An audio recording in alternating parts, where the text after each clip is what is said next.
Hello, everybody, and welcome back to 50 Shades of Tay. I'm Taylor Gonzalez, and my guest today plays the pirate Vane in the Disney Plus Star Wars series Skeleton Crew. I have Marty Matulis here with me today. Marty, how are you doing today? Hey Taylor, doing well. Made it. Here we are. Yes, a very eventful morning for you, so thank you so much for Yeah, being here. a bit of a kerfuffle. Well, I appreciate you taking the time to be here, and I do I- love all the Legos you have in the background. Are they Star Wars Legos? There's a, I, I'm not a collector, but I do like building. So once I build, then I don't really know what to do with them. So the Defender has stuck around, the Ornithopter from Dune has stuck around, and then in honor of the show, we've got the Vane Starfighter and the Onyx Cinder. Oh, that's Wait, so cool. Onyx Cinder Mars Rover, Oh, because nice. who doesn't love a good Technics set? Over in the corner, I have the Cantina set from Star Wars, and it's just like one of the coolest Lego sets I've ever seen. So I'm the same though. I don't know what to do with them once I've built them. I can't put them away, so they take up so much space. Yeah, I love seeing people's setups when they devote an entire room and go to IKEA and get all the shelves and the lighting. Like that's commitment, and I think it's great. Or Mhm. better still, I saw like a middle-aged guy. He had a TV, a giant fold-up table, shelves all around. He was just sitting there working on the Return of the Jedi, Jabba the Hutt sail barge, and like I can appreciate that. Yeah, very cool. And they're also very addicting. Once you get one set, you have to get another, and it's just the collection Yeah, gets out of but then control. that's always the problem. Where do you stop? Yeah. With any addiction, where do you stop? Oh my gosh. Well, Maybe that's the key to the whole thing, Taylor. You just never stop. yeah, true. Speaking of addictions, a lot of people are addicted to Star Wars. And I was wondering what your very first introduction to Star Wars was, whether it was seeing the movie in the theater or a comic book or a video game. There's so many different entry points to the Star Wars franchise. Well, I don't know if you noticed, but I have like three gray hairs right, the right, no, over here, right there. Uh, I was 7 years old when Star Wars came out, and I saw it in the theater, and it blew my mind. Um, yeah, it changed my whole life, and became an instant, immediate.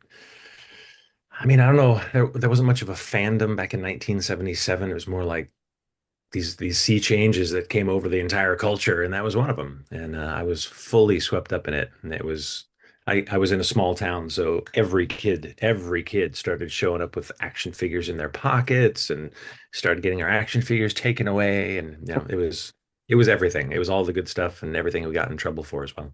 Do you remember which theater you saw it at and who you went to go see it with?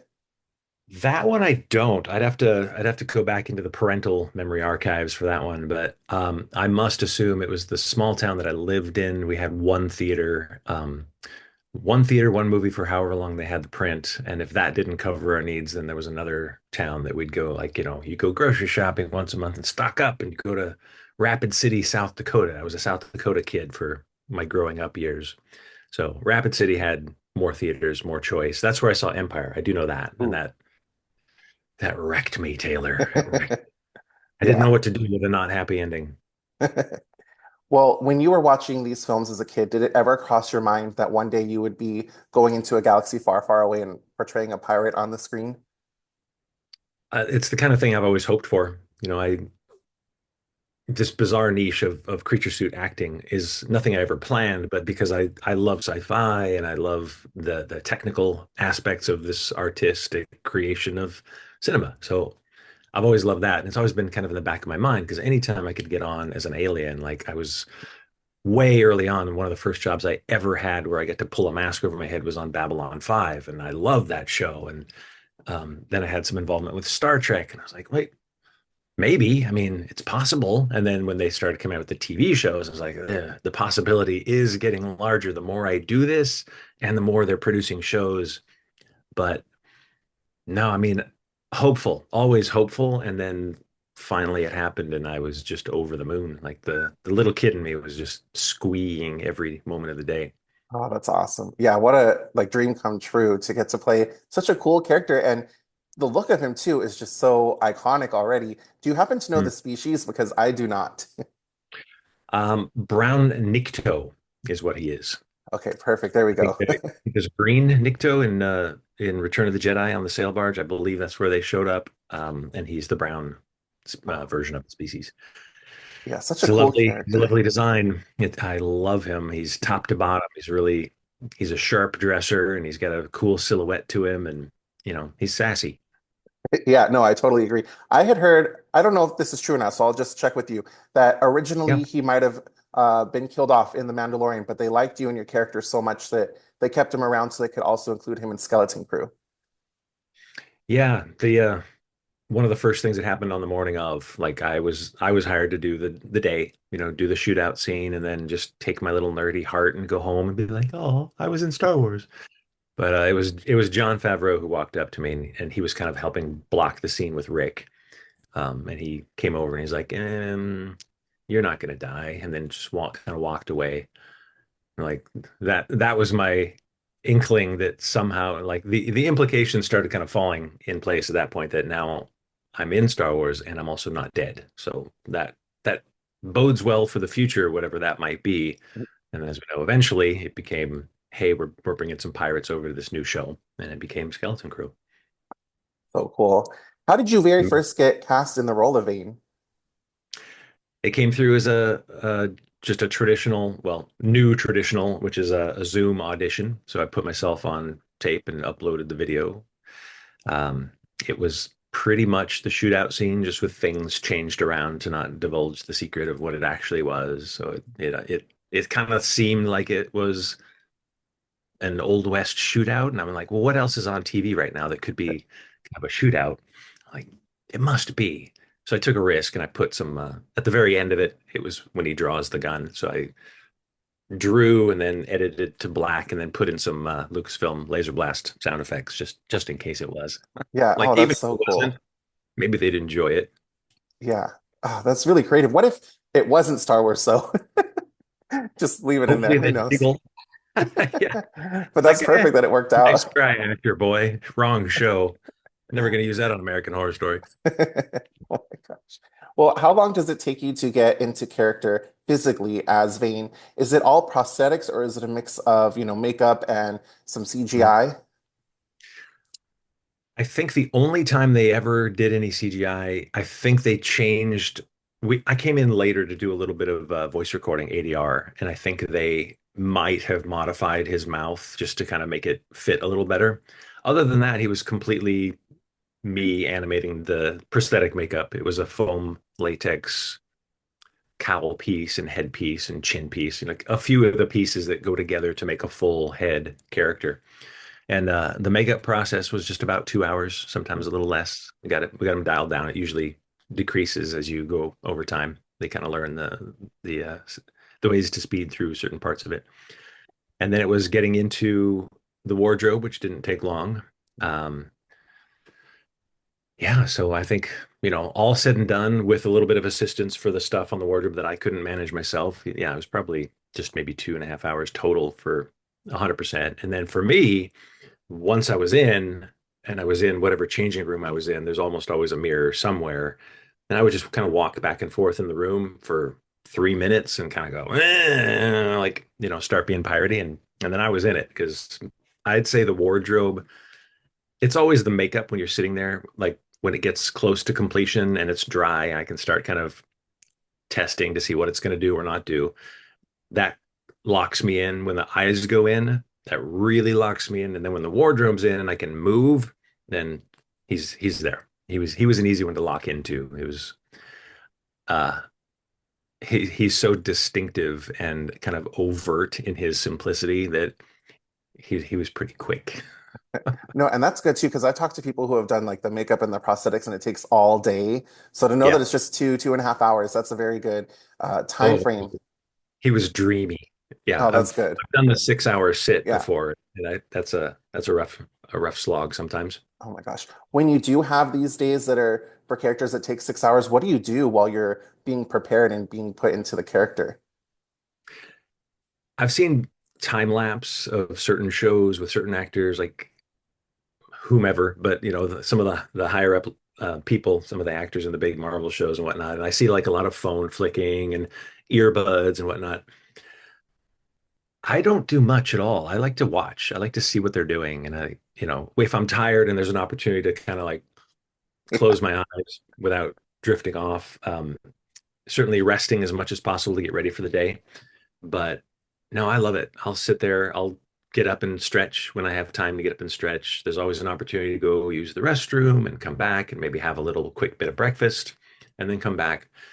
So you can break up the time. There are certain points traditionally and predictably through the process where you can be like, here's where I'm going to have some smoothie. Here's my bathroom break. Here's my last chance to have fluids in or fluids out. You Yeah. catch my drift. And then, yeah, you Right. go for it. I'm gonna block the sun decided right Oh man. where it's going to be. There we Yeah. Wonderful. How you doing, Taylor? But yeah, I love seeing those time lapse videos. Like I saw one recently Yeah. for Colin Farrell for the Penguin, and Oh, Marino and Colin, those crazy. are Yeah, delightful. so crazy. Yeah, But great one of my makeup. favorite like behind the scenes things is for Stranger Things. They had Vecna and they had someone giving him his like Frappuccino from Starbucks. But it's just so funny to see them, fully done in character, and then they're just chilling drinking Starbucks. It is odd, right? Like, yeah, the coffee breaks are always interesting. The Mm, if you can eat, that should also be something on the behind the scenes. You can really, like, separate the pros from the amateurs by how they eat their lunch, or if they eat their lunch. mm.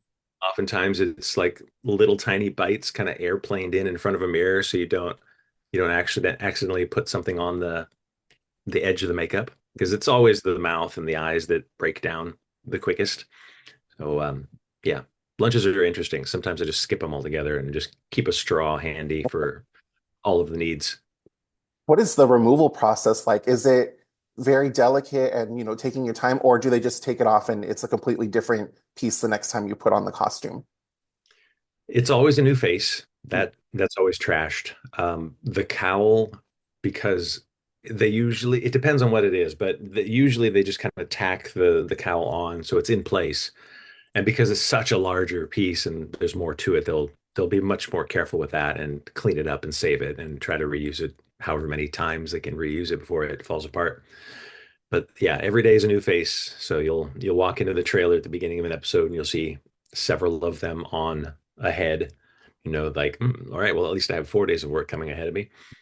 Yeah, and then the removal process is largely it can be a variety of things, but usually it's like a grease-based remover that helps break down the glues. So that's why, like, because once that kind of greasy stuff is attached to it, it'd be too hard to clean it up, and inevitably something's going to tear, or I'm just going to want to go like, ah. And a couple of times I've been allowed to rip it off my face, but oh, that's so there's always fun. like glue cleanup after that, and taking the paint off, especially if you have any kind of additional paint, which he did. Vane had a pretty large area around my eye, so I could get some uh, get some emotion in him. Yeah, so a lot less time than putting it on. I think usually it's like budgeted about an hour, maybe sometimes 45 minutes to get out of them, get all Uh, cleaned up. for a lot of these like Disney Plus, Star Wars, and Marvel shows, they have these making of shows that come out after the series is done. And since Skeleton Crew just wrapped up, do you happen to know if there's going to be a making of or a behind the scenes like episode coming out? I have not heard anything. Once we're done, we're done. We're out of the loop. Mm, But I'm a fan at this point, and I'm always refreshing and checking back in because I love that stuff. That's what I grew up on. yeah. All the behind the scenes things. As soon as that started, when like laser discs came out and they had all that supplemental stuff, and Criterion kind of blew the doors off of it. Mhm. Uh, yeah, so I'll be as excited as anyone to see if they. I'm sure they will. Like, Yeah. with the quality of that production, the number of aliens, the volume sets that they built, like there's tons of stuff that would play really well as some behind the scenes. Yeah. I really Oh, hope so. yeah. Yeah. Because even just like pausing it and looking around like the spaceport and seeing all the different creatures and all the different characters, it's so crazy to see. And what is it like when you're there in person and you're on set on the volume and you look around and you have all these different aliens and creatures just walking around and you're surrounded by it. It's surreal. It's so surreal. You forget what you look like, and you're just kind of gazing out in awe at this place where you're standing. And every once in a while, I kind of catch sight of myself and go, "Oh yeah, I'm one of those. I'm an alien." But it's again, it's like kind of like sitting in the chair and watching the art happen, being able to walk out there and just suddenly be in that world. It takes nothing as an actor, and it's why so many actors are, they kind of like cry a little bit when they have to go on a green screen or a blue screen stage because how much imagination can you really put into it? If you can see the thing, if there's Mm. something to touch or react against, like it takes care of so much work so you can focus on the important work, which is connecting to the person opposite you. And that set was just phenomenal. Every day it was like, oh, we are here. This is the spaceport. There's just no question. Yeah, the stuff I've seen like behind the scenes of the volume, it's incredible. Have you noticed an improvement already from working on The Mandalorian to working on Skeleton Crew with the volume, whether it's, it's more detailed or maybe it's even gotten like bigger? Have you noticed any kind of improvements? Not directly because Mm. of The Mandalorian, I just got to kind of poke my head in one of the days before we went out to the Navarro set and take a look. And then we shot the asteroid chase that was all blue or green screen set on a little platform. But I did hear that they had like a new and improved volume, and of course, every however often they're going to increase the quality or the pixel Yeah. size, density. Um, so yeah, I don't have any specific knowledge of when the updates are happening, but I do know that when we got there, I was in awe. I would walk right up to the edge and look at it, and see, like how because again, nerd what the pixel density looks like and like how fast they're flashing or if I could see a flash and then backing away until it just became the image. And fascinating to watch the cameras because they have those arrays on the camera so that the cameras around the volume can detect where they are in 3D space. And then they also feed the text, the lens size. So they also know then like if you're stacking up imagery on the volume wall and you're on a long lens, that stuff has to move if the camera moves. And ah, nerd paradise. I know it just Yeah. seems incredible. I would love to just sit in on that and just watch it all technically Yeah. like take place. That seems so cool. Oh, they when you're done working, if you've completed your scene or whatever, and they're gonna turn around and you're not in it, they like to stash you away, put you somewhere where they know they can come and collect you. And oftentimes that's off the volume, down the hall, around the corner, through a door. I just wanted to hang out. So I got to the point where I just wouldn't leave. They had a holding area for us on the volume. I'd always rather be there, but if I could, I would just find a crate, sit on the crate, watch everything happen, stare at John and his toys and watch the kids work. Helps you Yeah. stay involved. Like you can stay in that mode. Yeah, that's exactly what I would do as well. It was great. So we Delightful. just, I think last week, right, had the season finale. I'm going to say season finale because we don't know if there's going to be a season two. Hopefully there will be.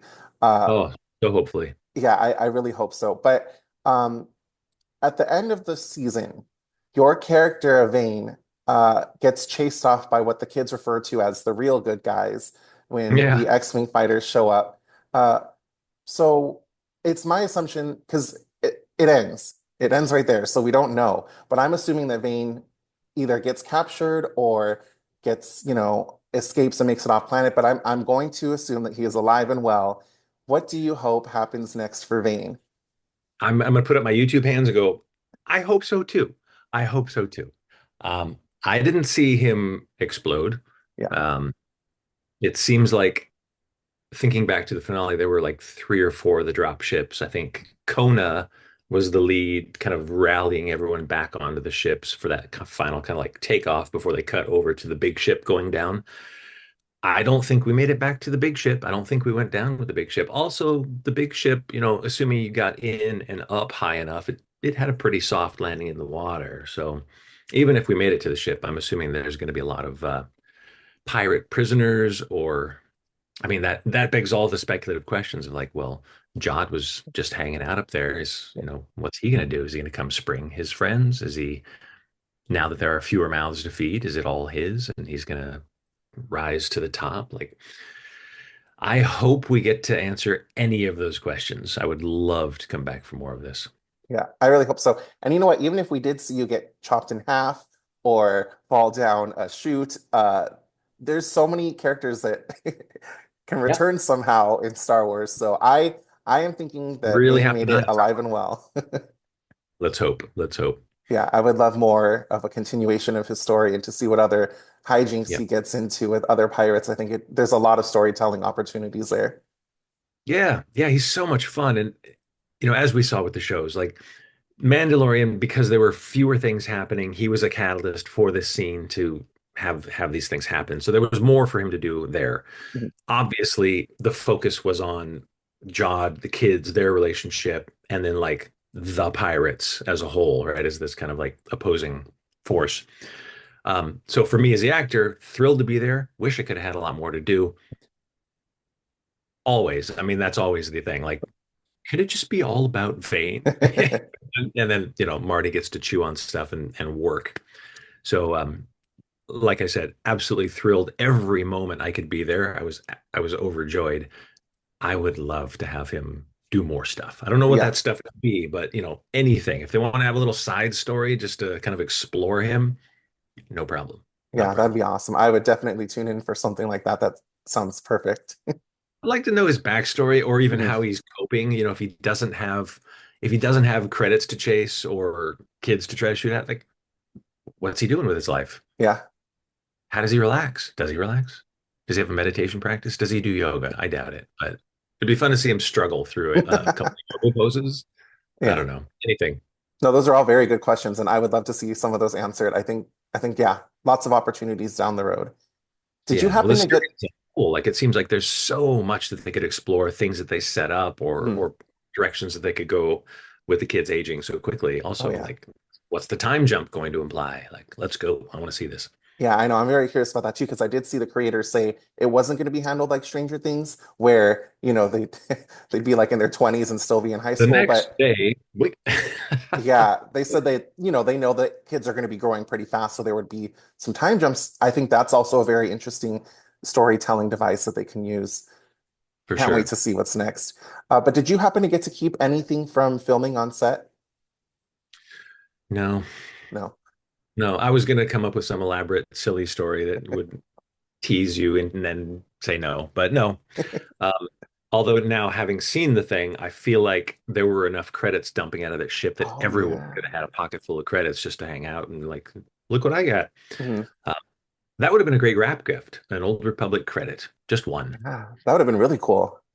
Yeah, nope, didn't happen. But if I could have, that's pretty much all I want. Because again, like I, Yeah. books, I'll collect books. I love books, Mhm. but even memorabilia, stuff that I did 20 years ago, I just don't have stuff. I wouldn't know what to do with it. I'll look at Yeah. it every once in a while and go, "Oh yeah, that was fun," and then put it back. Mhm. So since Vane is a pirate, I was wondering what some of your favorite pirate stories or pirate characters are. When I was watching Skeleton Crew, I was thinking a lot about Treasure Planet and Yeah, Muppet's Treasure Island. Those are like two of my favorites. Are there any that yeah. come to mind for you? Wow. Not so specifically pirates. I think I grew up way, way, way back, so there was like the old, like classic Hollywood Robin Hood. Mhm. Um, some of the what's the one that Captain Blood? Captain Blood was Mm. fun. Like I like the old like Eric Korngold soundtrack classic movies. That's kind of the pirate era that I really enjoy, where there's a little like fancy swashbuckling, very choreographed. Oh, that's cool. Certainly I love Disney's Pirates of the Caribbean when that Mhm. was going. That was a delight. And then not so piratey, but kind of in the vein of like marauding. The History Channel's Vikings series. Did you ever get into that? Oh no, I didn't, but I've heard about it. Heard very good things about it. It was fun. I first of all was shocked that History Channel had a fictionalized show. Mhm. And then the first season, obviously, I'm not sure how big the budget was, but it seemed like it was fairly contained, and they would then describe battles after the fact. I'm like, interesting. I'll hang with that. Every season, I think the popularity grew, the budget seemed to grow, the villages got bigger, the battles got bigger. So it's fun. It's a little piratey in that sense of, Viking, can we say the words? Raping and pillaging, Hmm. marauding, all the things that they do. Yeah. Oh, very interesting. Yeah, I'll have to check that out sometime. Yeah. The So, lawless ones are fun. All the lawless scurvy villains, they're mhm. always fun to see. Yeah, no, I totally agree. Last month, I had Academy Award winning makeup artist Joel Harlow on the show. And Hey. I know that you guys have worked together several times, including Red Wine and the series Evil. I was wondering if Yeah. you could just talk a little bit about the collaboration process between you and Joel when you guys are working on bringing these characters to life. Joel is great. I came to him just as a creature guy, and then we started working together. And We did some demos at some of the trade shows, and I think over time, I'm not sure how long, but probably cemented when he brought me in for Evil, um, that we have a good working relationship as friends and as like professional collaborators. You know, he knows that I've been doing this long enough that I can, if we're in a makeup process and I say, you know, hey, there's this thing I'm feeling right now that's probably going to affect me, and Mhm. then you 12 hours later, can we address it now? And Yeah. that type of give and take, you know, I'm not like, I think you should paint it differently, but just kind of like, you know, in our own wheelhouses, kind of maintaining that process, I Mhm. think is where we work really well. And, you know, I've also been a photographer and an editor, and I've got a good visual sense. And so we kind of recognize how we mesh as both actor and artist, and as well as like guys having fun doing weird sci-fi stuff and horror stuff. And um, yeah, and plus he's just a hoot. He's one of the quickest wits I've ever been around. So the makeup trailer time is always hilarious. Yeah, he's tons of fun. I love that guy. Yeah, I can't wait to see With what you dope, like guys. anything he ever shoots, if there's an Mhm. opportunity to just be something, he's one of those guys. Yeah, for sure. That's awesome. I know you've done like a ton of different aliens, creatures, characters. Is there a character or a creature that you have not been able to portray yet that you would love to do in your next project? This, All I right. think, like a bearded middle-aged guy, because apparently that's the makeup I'm wearing these days. It's kind of surprising sometimes, Taylor. Uh, no, I think I, as you said, like I've worn a lot of stuff over the years, and Mhm. it's all fun. Like, how best to describe this?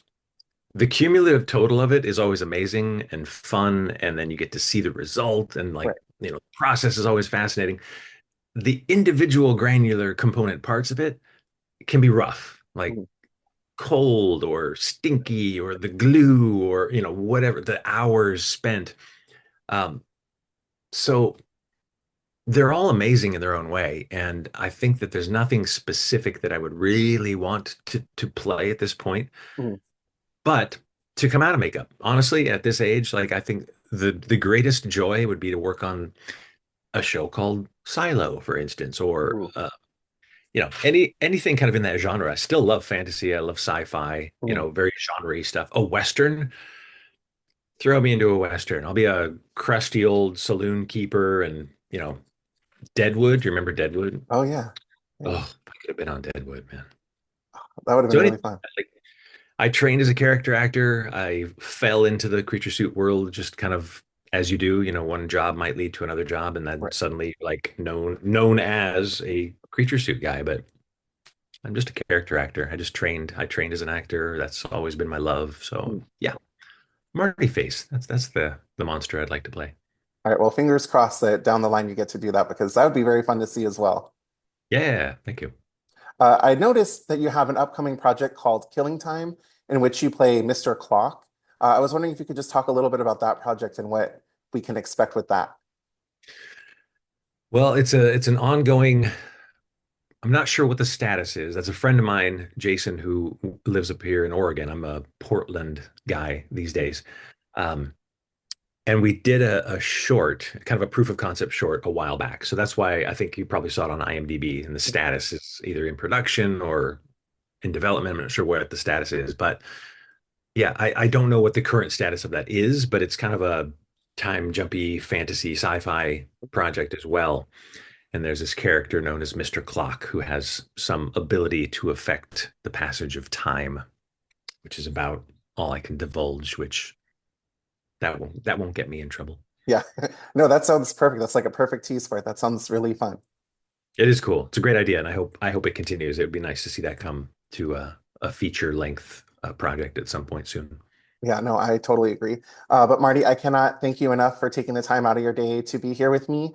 And a few things. Number one, I hope to see you return as Vane very soon and get to live out some more pirate adventures. Number two, Hope so. I really hope that you get to fulfill your next goal of being yourself in a feature film or a series. I would love to see that as well. Thank you. And Lastly, where would be a good place for people who are watching this interview to keep up with all your upcoming projects and your appearances? I've fallen into Instagram. That seems to be the most reliable and frequent thing. I have aspirations of YouTubery. I have a lot of footage. I'm a photographer and an editor. There are a few videos up there. In fact, I built the Onyx Cinder kind of as a pseudo jokey, the show's coming commercial. So it's all under Marty Matulis, under my name. Well, I'll make sure to put some links in the description of this video so everyone can come and follow you. But Marty, thank you again so much for being here, and I hope you have a great rest of your day. It was a pleasure. Thanks for chatting with me, Taylor. Thank you. Bye. Bye.